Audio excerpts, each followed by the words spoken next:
Assalamualaikum warahmatullahi wabarakatuh. Selamat pagi, selamat datang Ibu Dr. Fadalah dan juga pemirsa sekalian. Terima kasih atas waktu dan kesempatan yang diberikan dalam menyaksikan video kami.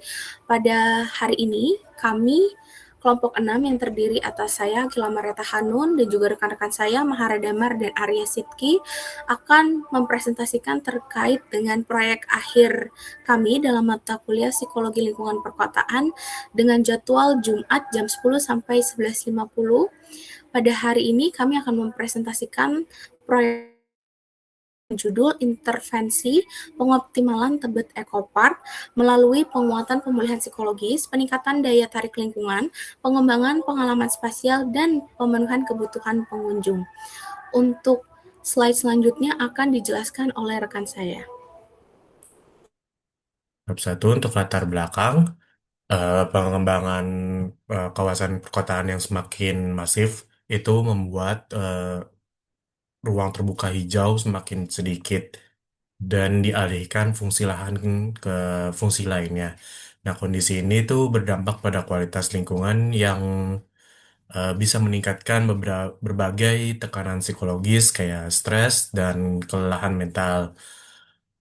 Nah, keberadaan ruang terbuka hijau ini sangat penting untuk mendukung kesehatan mental ataupun aktivitas fisik seperti jogging ataupun bermain. Ada interaksi sosial yang hanya sekedar ngobrol-ngobrol dan pembangun kota yang lebih sehat karena dikelilingi banyak pohon dan warna hijau seperti itu untuk pemulihan psikologis. Ini dari Afri Widodo dan Chandresi dan dari WHO. Terus untuk ruang terbuka hijau ini mampu memberikan efek restoratif, memberikan suasana memperbaiki suasana hati serta mengurangi kelelahan mental dari Gio Grigoletto et al. 2023 sama Sari et al. 2023. Nah, salah satu ruang terbuka hijau yang berada di Jakarta itu adalah Tebet Eco Park. Tebet Eco Park ini berada di Jakarta Selatan, yaitu tepatnya di Kecamatan Tebet. Nah, ini tuh ada dua taman, yang taman itu cukup luas ya. Nah, pengembangan Taman Tebet Eco Park ini untuk dioptimalkan itu sangat penting karena sebagai sarana ekologis, rekreatif, dan edukatif dan sosial masyarakat sehingga menjadi destinasi favorit dari masyarakat itu sendiri. Untuk permasalahan yang kami temukan di Taman Tebet Eco Park ini, meskipun memiliki tingkat kunjungan yang tinggi, masih terdapat tatanan atau eh, eh, sistem di dalamnya yang mempengaruhi kualitas pengalaman pengunjung. Permasalahan ini tuh beberapanya di antaranya yaitu kemampuan taman dalam memberikan efek pemulihan psikologis, daya tarik lingkungan, kualitas pengalaman ruang, serta kesesuaian fasilitas dan lingkungan dengan kebutuhan pengunjung. Nah, berbagai penelitian itu menunjukkan bahwa diperlukan berbagai penelitian terkait Tebet Eco Park itu juga menunjukkan bahwa diperlukannya optimalisasi pada aspek fasilitas pengolahan ruang dan kualitas pengalaman pengunjung agar fungsi Tebet Eco Park sebagai ruang terbuka hijau itu dapat berjalan secara optimal. Nah, ini tuh ada di penelitiannya Ramdhani et al. 2023 dan Prasetyorini et al. 2023. Nah, oleh karena itu, penelitian ini bertujuan untuk menggambarkan pengalaman pengunjung melalui wawancara mendalam dan observasi lapangan sebagai dasar penyusunan rekomendasi intervensi pengoptimalan Taman Tebet Eco Park. Untuk rumusan masalahnya, kami di sini ada 5 rumusan masalah. Yang pertama, bagaimana kondisi pemulihan psikologis yang dirasakan pengunjung selama berada di Tebet Eco Park? Bagaimana daya tarik lingkungan Tebet Eco Park berdasarkan pengalaman pengunjung? Bagaimana pengalaman ruang yang dirasakan pengunjung selama memanfaatkan Tebet Eco Park? Bagaimana kesesuaian lingkungan Tebet Eco Park dalam memenuhi kebutuhan dan aktivitas pengunjung?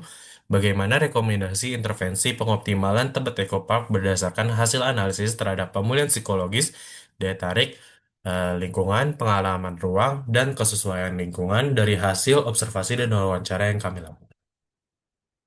Tujuan penelitian ini untuk mendeskripsikan pengalaman pengunjung terkait pemulihan psikologis selama berada di tempat ekopark, mendeskripsikan pengalaman pengunjung terkait daya tarik, mendeskripsikan pengalaman pengunjung terkait pengalaman ruang selama memanfaatkan tempat ekopark, mendeskripsikan pengalaman pengunjung terkait kesesuaian lingkungan tempat ekopark dalam memenuhi kebutuhan dan aktivitas pengunjung, menyusun rekomendasi intervensi pengoptimalan tempat ekopark berdasarkan hasil wawancara dan observasi terhadap aspek pemulihan psikologis, daya tarik, lingkungan, pengalaman ruang, dan kesesuaian lingkungan. Selanjutnya, saya akan menjelaskan mengenai kajian teori.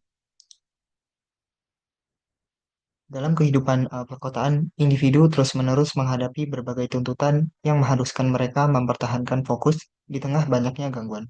Kondisi ini membuat sistem kognitif bekerja lebih keras untuk menyaring informasi yang relevan dan mengabaikan stimulus yang tidak penting. Kemampuan memusatkan perhatian ini disebut dengan atensi terarah atau directed attention. Directed attention membantu individu untuk tetap fokus meskipun terdapat berbagai distraksi. Meskipun begitu, atensi terarah memiliki kapasitas yang terbatas sehingga jika digunakan terus-menerus dapat menyebabkan kelelahan. Nah, kelelahan ini disebut dengan Directed Attention Fatigue atau DAF. Dampaknya meliputi penurunan konsentrasi, kelelahan mental, kesulitan mengendalikan emosi, penurunan regulasi diri, serta meningkatnya kerentanan terhadap stres. Untuk menjelaskan proses pemulihan dari kondisi tersebut, Rachel Kaplan dan Stephen Kaplan mengembangkan Attention Restoration Theory atau ART yang menjelaskan bahwa lingkungan yang bersifat restoratif, terutama lingkungan alami, membantu memulihkan kapasitas atensi. Empat komponen dari teori ini yaitu being awake, extent, fascination, dan compatibility. Yang pertama adalah being awake. Being awake merupakan kondisi ketika seseorang merasa terbebas, baik secara fisik maupun psikologis dari rutinitas, tuntutan, dan berbagai sumber stres yang menguras perhatian. Kondisi ini memberi kesempatan bagi pikiran untuk beristirahat sehingga proses pemulihan mental dapat berlangsung. Menurut Kapan, being awake itu tidak harus berpindah ke tempat yang jauh. Dan yang terpenting adalah perubahan fokus mental dari tuntutan sehari-hari. Lalu, lingkungan yang uh, mampu mengalihkan perhatian sehingga memungkinkan atensi terarah beristirahat. Nah, melalui penelitian oleh Meslita dan Tartila pada tahun 2026, ditemukan bahwa taman sekolah dapat membantu siswa mengurangi kelelahan mental dan meningkatkan kenyamanan emosional sebelum kembali belajar. Lalu, melalui penelitian oleh Setiawan et al. Pada tahun 2017 menemukan bahwa masjid kampus memberikan ketenangan psikologis sehingga mahasiswa merasa lebih rileks sebelum melanjutkan aktivitas akademik. Selanjutnya adalah aspek extend. Extend adalah karakteristik lingkungan yang melibatkan kesan-kesan seolah individu berada di dunia yang berbeda dari rutinitas. Dan lingkungan yang extend itu harus cukup luas, kaya akan elemen, serta memiliki tata ruang yang teratur sehingga nyaman untuk dieksplorasi. Terdapat dua unsur extend. Yang pertama adalah scope, yaitu keluasan dan kekayaan elemen lingkungan yang mendorong eksplorasi. Lalu yang kedua adalah coherence, yaitu keteraturan dan keterhubungan antar bagian lingkungan sehingga mudah dipahami. Menurut Kaplan, lingkungan yang luas tetapi tidak terstruktur dapat membuat individu harus terus mencari arah atau memahami tata ruang, sehingga perhatian tetap bekerja dan proses restorasi menjadi kurang optimal. Selanjutnya adalah aspek fascination. Fascination adalah kemampuan lingkungan menarik perhatian secara alami tanpa membutuhkan usaha mental yang besar. Kondisi ini memungkinkan atensi terarah beristirahat sehingga kapasitas kognitif dapat pulih.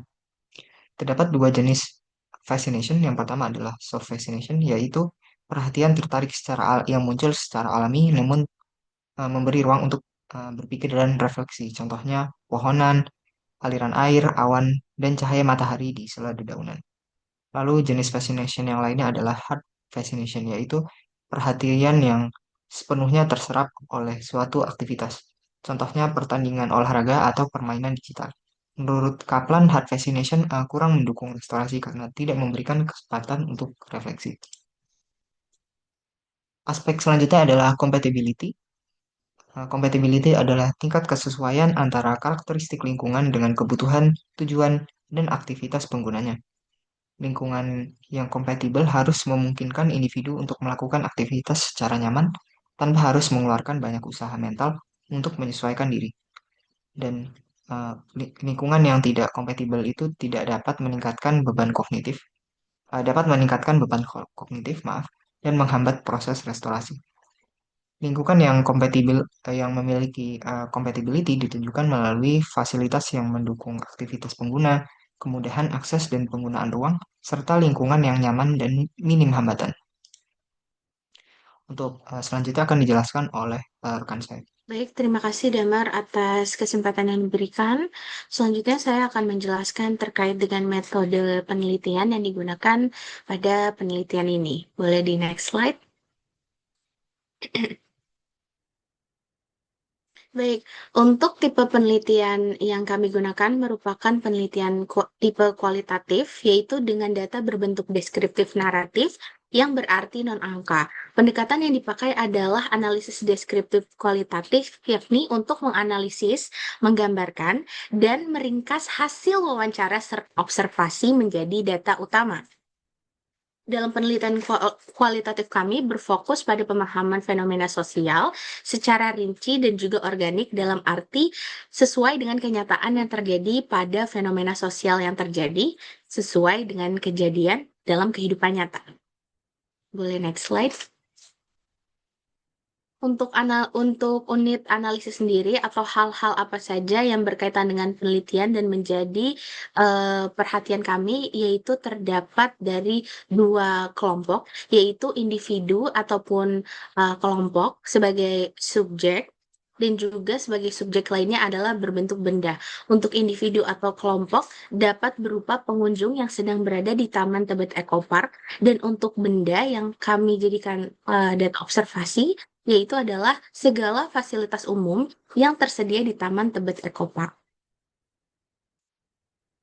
Boleh di next slide. Yang selanjutnya yaitu terkait dengan subjek penelitian. Subjek penelitian terdiri dari sampel penelitian itu sendiri yang merupakan bagian dari jumlah serta karakteristik populasi yang ditetapkan peneliti.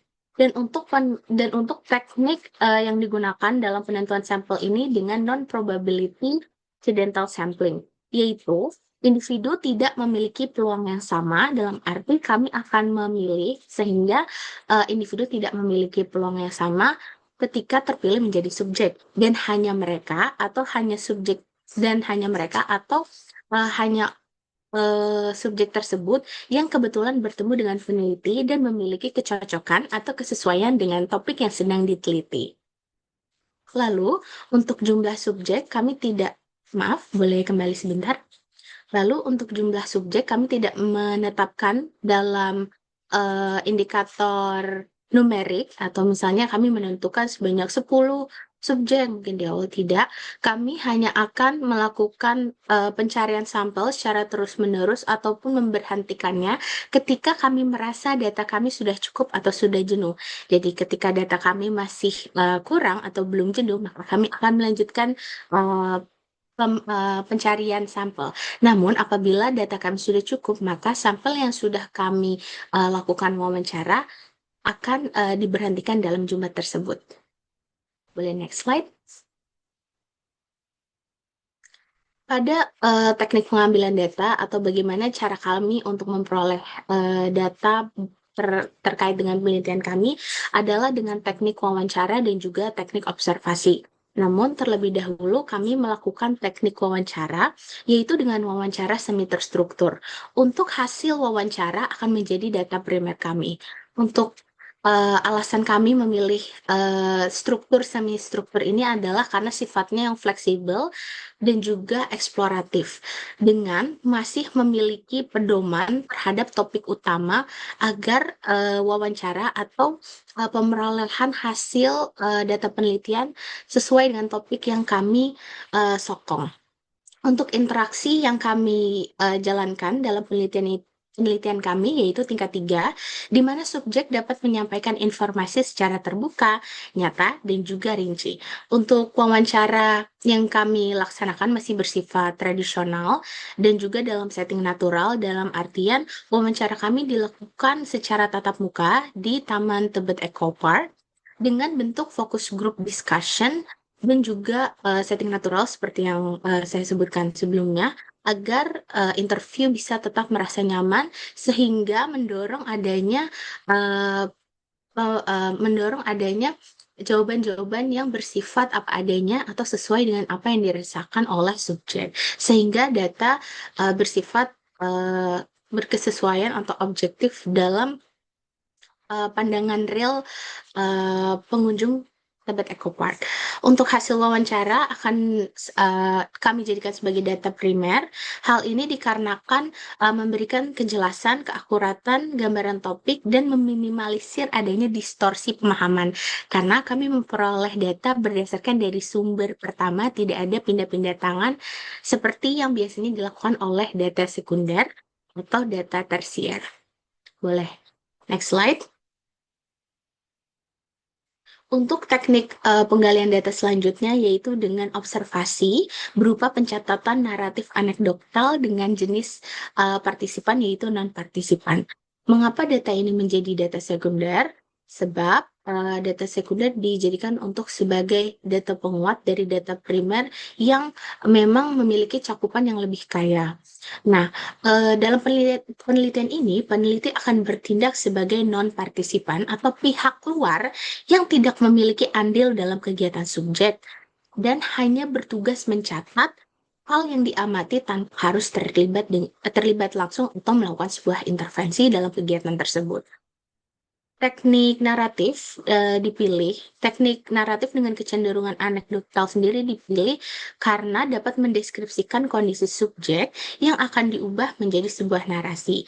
Pencatatan mengarah pada anekdotal juga dilaksanakan apabila kami menemukan atau memuat hal-hal yang beririsan dengan empat aspek sebelumnya yang dijelaskan pada penelitian ini, yaitu semisal being away, extend, compatibility, dan juga fascination. Boleh next slide? Nah, selanjutnya yaitu prosedur pengolahan data. Dalam proses terkait dengan pengolahan data, terdapat beberapa tahap. Yang pertama adalah perumusan masalah. Peneliti harus tahu terkait dengan fokus-fokus apa yang menjadi topik penelitian, yaitu bisa dilakukan dengan kajian literatur dan juga rumusan masalah. Selanjutnya, yaitu perilisan instrumen penelitian untuk menjadi pedoman penelitian ketika pelaksanaan nanti. Penyusunan ini dapat berupa pedoman wawancara ataupun pedoman observasi dan juga bagaimana konsep melaksanakannya. Dan untuk tahap selanjutnya yaitu perolehan data, di mana dalam memperoleh data kami melakukan kegiatan wawancara semi struktur dan observasi non-partisipan. Selanjutnya, ketika data sudah kami dapatkan, kami akan melakukan analisis dan juga interpretasi data dengan beberapa langkah. Pertama, dengan pengumpulan, reduksi, penyajian, penarikan kesimpulan, dan verifikasi data. Lalu selanjutnya kami akan merilis segala hal yang kami teliti dalam bentuk laporan penelitian. Boleh next slide? Selanjutnya yaitu analisis data. Dalam hal ini, peneliti menggunakan analisis deskriptif kualitatif untuk memaknai data hasil wawancara dan observasi untuk menjelaskan fenomena secara mendalam yang kerap kali sulit dijelaskan oleh penelitian berbentuk numerik. Dan hal ini tanpa manipulasi data dalam artian sangat berkesesuaian dengan apa yang dilihat dan didengar sesuai dengan subjek maupun kondisi di lapangan, sehingga dapat menghasilkan pemahaman berdasarkan perspektif subjek. Dalam hal ini subjeknya adalah manusia dalam bentuk individu maupun kelompok dan juga benda, fasilitas-fasilitas yang berada di Tebet Eco Park. Dalam merujuk pada Zulferman 2022, terdapat 4 langkah dalam pengolahan data yang sebelumnya sudah saya singgung di slide sebelumnya. Dengan metode analisis deskriptif ini ada 4 langkah. Yang pertama yaitu pengumpulan data. Dalam penelitian ini dilakukan dengan wawancara semi terstruktur dan juga observasi non-partisipan. Peneliti merilis transkrip dari rekaman dan juga dilanjutkan dengan peneliti merilis transkrip dari rekaman audio atau voice note. Yang tahap kedua yaitu ada reduksi data di mana peneliti mulai memilah data prioritas dari transkrip dan observasi yang beririsan dengan bahan utama penelitian atau topik utama penelitian. Tahap ketiga yaitu penyajian data, hasil analisis dimuat dalam bentuk naratif yang telah diinterpretasi. Dan juga data observasi dipergunakan untuk memperkuat hasil wawancara. Dan yang terakhir yaitu penarikan kesimpulan dengan menyatukan hasil-hasil interpretasi baik dari wawancara maupun observasi untuk meninjau ulang data untuk kesimpulan akhir secara keseluruhan. Boleh dilanjut? Dan untuk tahap terakhirnya yaitu pemeriksaan atau pengecekan keabsahan data. Terkadang memang betul data kualitatif ini memang tidak mudah untuk dimanipulasi, seperti yang banyak hal terjadi di kuantitatif yang semisal dirubah dari angka 1 ke angka 5. Memang tidak eh, tidak rentan untuk dilakukan manipulasi data dengan semudah itu. Namun, perlu diingat, kualitatif juga memiliki tantangannya sendiri, terlebih terkait dengan subjektivitas dan juga bias dari pengelola data penelitian itu sendiri, sehingga peneliti dianjurkan untuk menerapkan uji validitas dan reliabilitas melalui dua tahap berikut, yaitu member checking dan juga triangulasi data. Apa sih sebetulnya member checking itu? Member checking adalah proses memverifikasi keakuratan data melalui konfirmasi subjek penelitian atas informasi yang telah dianalisis segera setelah proses wawancara. Dalam hal ini, setiap proses wawancara kami akan menanyakan kepada subjek yang telah kami wawancara apakah ada yang ingin konfirmasi, apakah ingin ditambahkan atau dikurangi, apakah ada yang ingin diverifikasi, apakah ada yang ingin diklarifikasi sebelum kami akan merilis data tersebut. Namun, jika kami telah mengolah dan terdapat data yang kurang berkesesuaian, kami diperbolehkan untuk mengkontak subjek tersebut melalui email yang tertera dalam informed consent.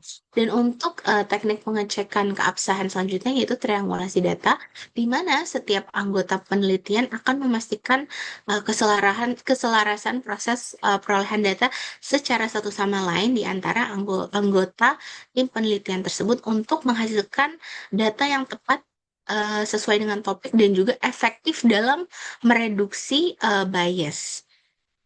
Selanjutnya, untuk bab 4 yaitu adalah hasil penelitian dan intervensi yang kami susun.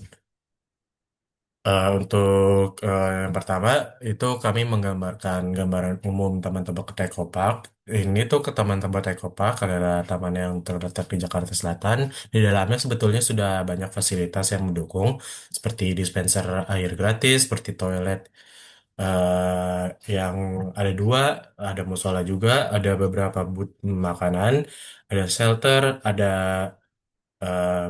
banyak tempat sampah juga, ada pepohonan rindang dan lain sebagainya bacanya.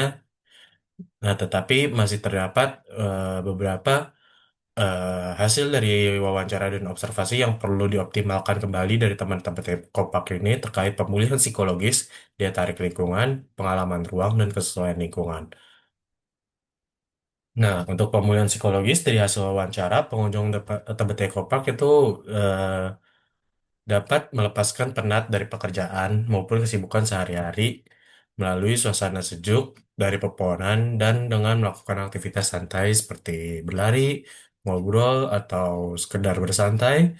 Nah, kendala yang dirasakan oleh para pengunjung ini meliputi padatan pengunjung, aroma yang tidak sedap dari saluran air, serta kurangnya area teduh dan toilet. Tuh. Dari hasil observasi yang kami lakukan juga ditemukan banyak vegetasi yang dapat mendukung kenyamanan dan membantu pengunjung merasakan rileks, tetapi ditemukan kebisingan lalu lintas di beberapa area yang bersampingan langsung dengan jalan raya. Selain itu, terdapat saluran air keruh, puing material yang belum dibersihkan, serta keterbatasan area untuk berteduh seperti itu. Nah, rekomendasi dari kami untuk menunjang pemulihan psikologis ini yang pertama ada revitalisasi saluran air, penambahan area berteduh, eh, seperti di sepanjang taman, karena area berteduh di Taman Tebak Tekopak ini hanya ada satu di shelter utama yang sangat besar di dekat pintu masuk, tetapi ada satu lagi juga di belakang, hanya shelter kecil yang kemungkinan sudah jarang dipakai oleh orang seperti itu. Nah, untuk selanjutnya pengaturan dan mitigasi kepadatan pengunjung. Nah, para pengelola harus membuat skema saat padat pengunjung seperti alur orang-orang berjalan, alur orang berhenti, eh, dan penyebaran orang-orang gitu. Kan ada dua taman di Taman Teko Park ini. Lalu pemeliharaan terumputan dan ruang terbuka. Eh, Nah, eh, pengelola itu harus dapat memotong rumput-rumput yang panjang secara rutin, serta memastikan bahwa area rumputan dan ruang terbuka itu bersih, gitu. Terus monitoring kualitas lingkungan. Nah, harus ada inspeksi rutin dari para pengelola, terutama dari manajemen, untuk eh, monitoring kualitas lingkungan dan mengevaluasi apa saja yang kurang di minggu itu. Nah, monitoring ini kalau bisa dilakukan seminggu sekali. Untuk daya tarik lingkungan, dari hasil wawancara, kami menemukan bahwa eh, Tebet Eco Park ini dipenuhi oleh daya tarik yang memadai seperti pepohonan, ada Infinity Link Bridge yang menghubungkan satu taman dan taman Tebet yang lain. Ada fasilitas seperti bangku yang nyaman menjadi daya tarik utama. Namun sampah, saluran air, dan kepadatan mengurangi kenyamanan visual pengunjung juga mengusulkan penambahan elemen estetika dan juga tambahan dari observasi kami, yaitu terdapat juga beberapa bangku yang sudah rusak dan sudah tidak layak pakai.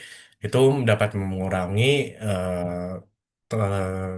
kualitas dan kuantitas tempat duduk di Taman Teknopark. Terus taman juga memiliki potensi visual yang tinggi melalui vegetasi dan ruang hijau karena banyak pepohonan di sana, tetapi masih juga ditemukan trash bag, sampah daun, puing material, dan saluran air keluar yang serta kebisingan kendaraan di beberapa titik tertentu seperti itu. Nah, rekomendasi intervensi dari kami yaitu meningkatkan pemeliharaan kawasan. Yang kedua, penataan lanskap ulang seperti penambahan kebun-kebun bunga atau menambahkan pohon-pohon, menambahkan ruang-ruang tertentu yang dapat menambahkan daya tarik seperti area bermain, terus mungkin sarana olahraga dan lain sebagainya. Terus inspeksi kebersihan rutin bukan hanya pagi, siang, sore atau malam, namun ada harus ada eh, karyawan atau pegawai yang berkeliling di saat setiap waktu untuk sekedar membersihkan sampah-sampah yang terlihat kotor seperti itu. Terus edukasi kebersihan bagi pengunjung ini penting karena dari hasil wawancara yang kami lakukan masih banyak sampah-sampah yang disebabkan oleh para pengunjung lainnya. Nah, perlunya edukasi ini seperti menempelkan barcode atau membuat poster tentang edukasi kebersihan ataupun mengingatkan secara langsung para para pengunjung yang eh, membuang sampah sembarangan itu. Terus pengalaman ruang dari hasil wawancara kami, hasil pedestrian, jalur pedestrian atau jalan kaki itu dinilai nyaman dan saling terhubung satu sama lain gitu. Kendalanya yaitu meliputi papan petunjuk yang sulit ditemukan, ya, baik itu untuk masuk ke gerbang utama Taman Tebet Eco Park dan di dalamnya itu masih minim papan petunjuk. Bahkan ada salah satu informan dari kami itu yang menyebutkan bahwa dia kesulitan mencari tempat parkir karena minimnya ada petunjuk itu seperti itu.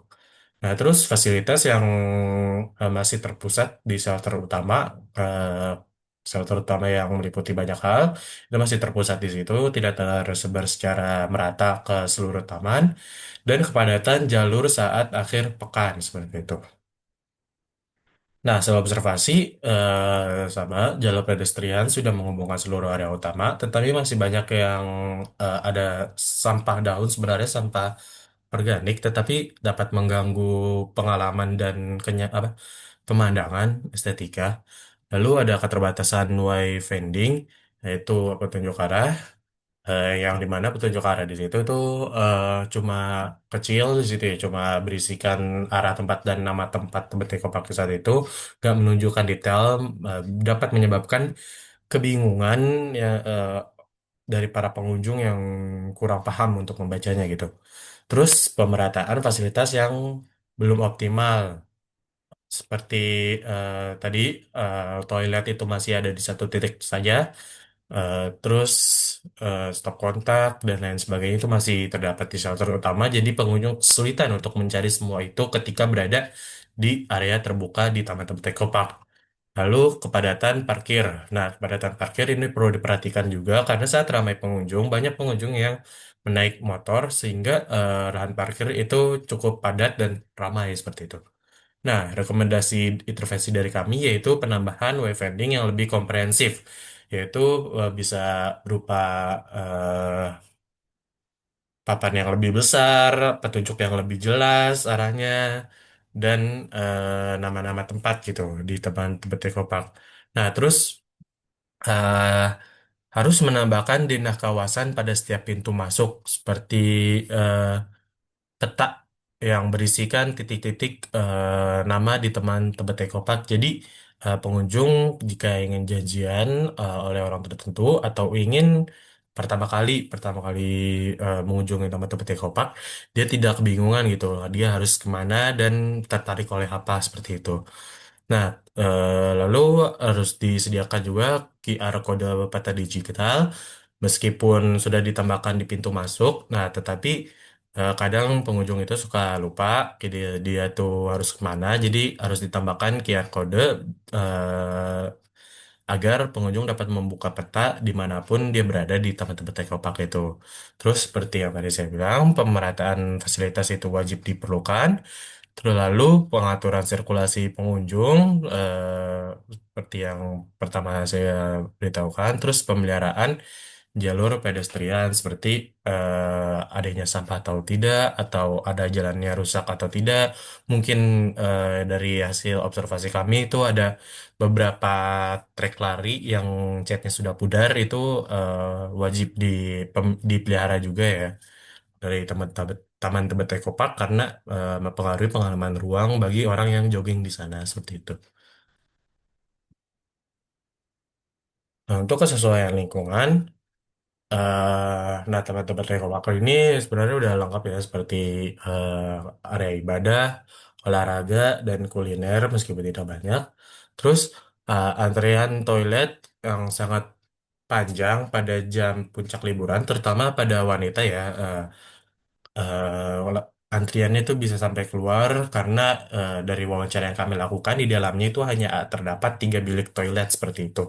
Sedangkan toiletnya itu cuma ada satu di Taman Tebet Eco yaitu berada di shelternya doang.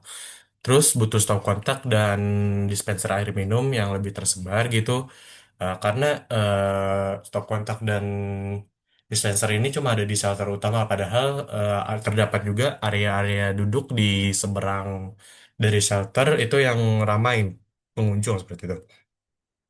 Nah, dari hasil observasi kami, shelter utama fungsional, namun beban kapasitas hanya mendekati batas optimal gitu. Karena ini sebagai shelter utama dan satu-satunya, nah pengunjung pada saat hujan itu sering kali berkumpul di satu tempat itu. Jadi saat hujan itu mungkin bisa jadi sangat pengap di situ karena kepadatan pengunjung yang bertumpu di satu titik saja.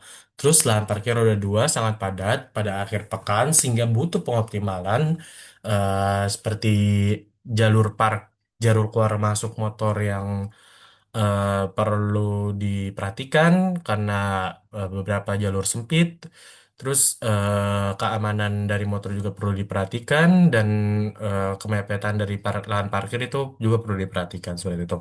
Terus ditemukan sisa puing material di rumput yang mengganggu aktivitas piknik gitu. Ini tuh lebih ke mengganggu estetika di puing-puing ini yang berada di area rambutan gitu seperti itu.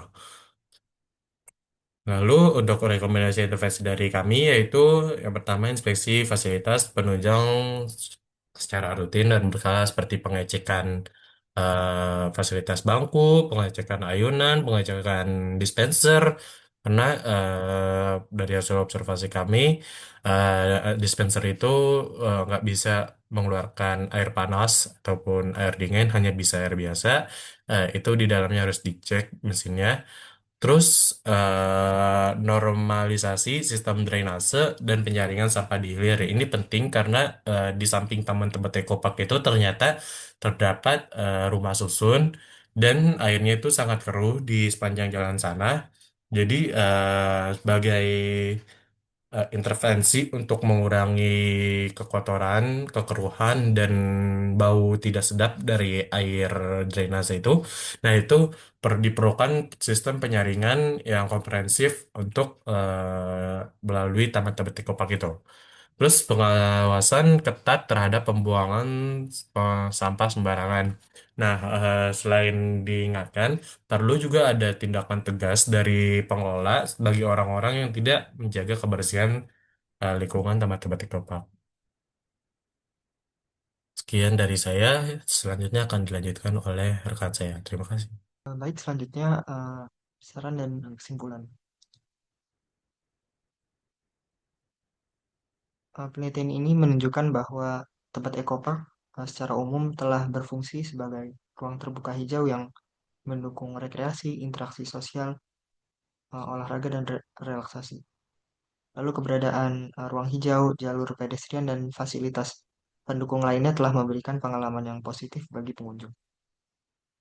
Berdasarkan 4 aspek dari Attention Restoration Theory, tempat ekopark mampu mendukung pemulihan psikologis melalui suasana yang alami, lalu memiliki daya tarik lingkungan yang tinggi melalui vegetasi dan fasilitas yang uh, ikonik, lalu menyediakan pengalaman ruang yang cukup baik melalui konektivitas jalur serta menawarkan kesesuaian lingkungan melalui fasilitas yang mendukung berbagai aktivitas.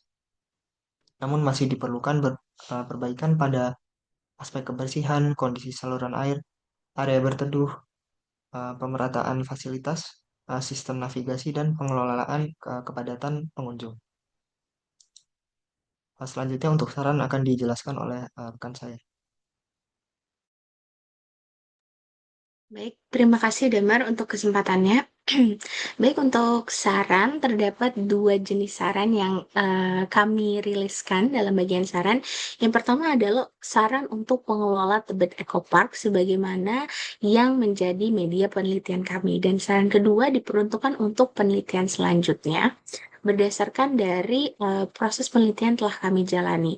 Yang pertama, dimulai dari saran untuk pengelola Tebet Eco Park yaitu perlu adanya manajemen dalam mereduksi kepadatan dan kebisingan. Kami menyadari bahwa dari beberapa keterangan dan juga berdasarkan observasi kami masih terdapat elemen-elemen yang tidak dioptimalkan guna mereduksi kepadatan dan kebisingan.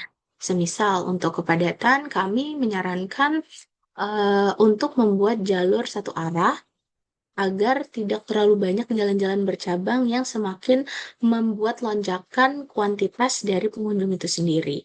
Dan juga harus adanya pemaksimalan pada beberapa spot-spot dalam taman kota yang masih tidak terlihat optimalisasinya. Semisal di beberapa spot masih ada yang terlalu sepi, tapi di beberapa spot banyak sekali pengunjung yang menumpuk pada spot tertentu. Jadi perlu adanya sistem untuk melakukan persebaran pengunjung secara merata.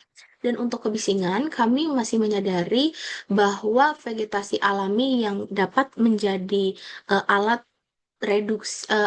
mereduksi kebisingan alami masih hanya menempati tengah taman yang seharusnya bisa dialokasikan atau diperbanyak di area perbatasan uh, bagian dalam taman tersebut dengan jalan raya yang menjadi sumber kebisingan utama.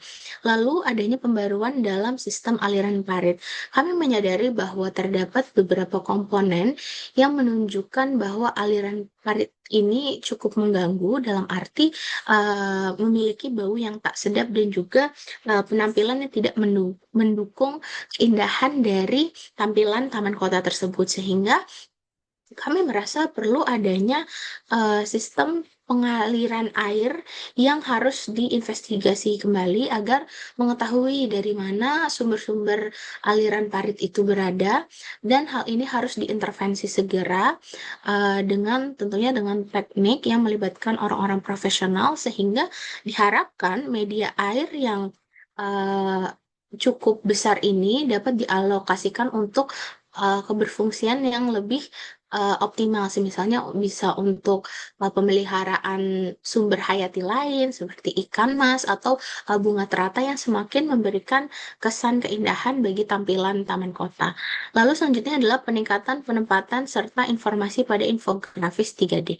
Kami menyadari memang bahwa sudah mulai banyak pemberian infografis gitu ya, sudah ada beberapa spot-spot yang membuat informasi grafis, tapi yang kami sadari adalah infografis ini masih memiliki layout yang kurang optimal, di mana tulisannya agak kecil ataupun tulisannya terlalu menumpuk, sehingga informasi-informasi penting dan informasi-informasi utama, semisal terkait dengan ruang ibadah, toilet, ataupun informasi kegiatan yang sedang berlangsung, masih belum termuat dalam hal tersebut. Sehingga perlu adanya pembaruan dari informasi grafis yang kalau diperkenankan haruslah berbentuk 3D sehingga menarik untuk dibaca dan dapat memberikan kemudahan bagi pengunjung untuk mengetahui terkait dengan kegiatan dan sarana prasarana yang ada di dalam taman. Selanjutnya yaitu peningkatan jumlah kuantitas fasilitas pendukung. Untuk hal ini, kami menyadari bahwa masih terdapat beberapa keluhan terkait dengan fasilitas yang menunjang higienitas, misalnya adalah toilet. Di berdasarkan observasi dan wawancara kami melihat bahwa untuk toilet masih hanya menempati titik-titik utama yang semisal titik-titik utama yang terkadang jauh dari titik-titik yang memang gemar dikunjungi oleh pengunjung. Semisal untuk kanopi, untuk toilet, untuk masjid hanya berada pada area lobi. Sehingga untuk pengunjung yang sedang berada di area bermain kurang mengetahui terkait dengan keberadaan hal tersebut. Ataupun ketika mengetahui jumlah kuantitas fasilitas yang tersedia masih belum memenuhi dari rasio pengunjung yang ada di Taman Lebet Eco Park. Lalu selanjutnya yaitu adanya jadwal perawatan lingkungan yang strategis. Kami menyadari berdasarkan wawancara dan observasi kami masih terdapat beberapa sarana prasarana yang perlu ditingkatkan, terutama dalam hal perawatan. Misalnya untuk daun kering itu masih sering sekali terlihat berserakan, walaupun memang sudah ada jadwal untuk pembersihan, namun kami rasa jadwal itu masih memiliki timeline yang kurang tepat. Dalam sesi saran ini kami merasa tidak perlu adanya penambahan jam kerja, tapi berusaha untuk mereschedule dengan jadwal yang ada supaya di jam-jam yang mungkin tidak terlalu banyak orang itu dapat dilakukannya pembersihan terkait dengan sampah-sampah daun kering atau sampah-sampah plastik tanpa harus memberikan tambahan jam kerja. Sehingga karena kan juga akan lebih baik kalau dilakukan dalam waktu-waktu yang senggang seperti itu. Karena kalau membersihkan saat ramai pengunjung itu juga mungkin sedikit agak kurang nyaman bagi pengunjung. Dan juga di beberapa fasilitas seperti tempat duduk ataupun tempat sampah itu mulai berkarat ataupun mulai melapuk. Hal-hal yang mungkin cukup rinci namun sangat terlihat gitu ya. Walaupun tidak terlalu dipikirkan secara signifikan, perlu adanya revitalisasi untuk beberapa sarana prasarana yang mungkin sudah mengalami penuaan akibat mungkin intensitas hujan, panas, ataupun memang sudah ada dari tahun-tahun yang cukup lama. Lalu selanjutnya yaitu setelah dilakukannya segala intervensi yang diprakarsai oleh pengelola, perlu juga adanya bentuk edukasi bagi pengunjung karena meski sudah eh, meski sudah Meski sudah maksimal dari pengelola itu sendiri, tetapi kalau memang dari pengunjungnya tidak mendukung hal tersebut, maka akan cukup sulit juga untuk membentuk lingkungan yang optimal. Sehingga perlu adanya edukasi bagi pengunjung juga untuk membentuk kesadaran bahwa fasilitas ini milik bersama dan harus dijaga secara bersama. Lalu selanjutnya untuk saran penelitian selanjutnya adalah terkait dengan keterbatasan lokasi dan karakteristik serta perlu adanya desain penelitian yang lebih memungkinkan untuk generalisasi. Kami menyadari bahwa kualitatif memang memiliki keterbatasan akan generalisasi, sehingga apabila ingin meluaskan pada lingkungan yang lebih bervariatif, maka perlu adanya studi kualitatif lanjutan untuk penelitian selanjutnya. Lalu untuk saran selanjutnya itu adanya keterbatasan pengalaman pengunjung dan disarankan untuk mengikut sertakan pandangan pengelola. Kami juga menyadari bahwa dalam data kami ini, data primer kami hanya uh, menjangkar dari point of view pengunjung, yang mungkin itu berdasarkan dari bagaimana mereka merasakan pengalaman dari penggunaan fasilitas tersebut. Tapi kami rasa masih perlu adanya studi lanjutan untuk mengeksplorasi terkait dengan eh, terkait dengan pengungkapan dari pengelola itu sendiri, mungkin terkait dengan anggaran, administrasi, dan lain-lain. Baik, selanjutnya. Baik, berikut merupakan sumber referensi atau daftar pustaka yang kami gunakan dari berbagai artikel ilmiah, baik berupa jurnal, buku, ataupun media lainnya. Dan sekian presentasi dari kami, kurang lebihnya mohon maaf. Semoga segala informasi yang kami berikan dalam presentasi hari ini akan memberikan manfaat bagi pemirsa sekalian yang menyaksikan video kami. Kami ucapkan terima kasih atas kesempatan dan waktu yang diberikan. Wassalamualaikum warahmatullahi wabarakatuh.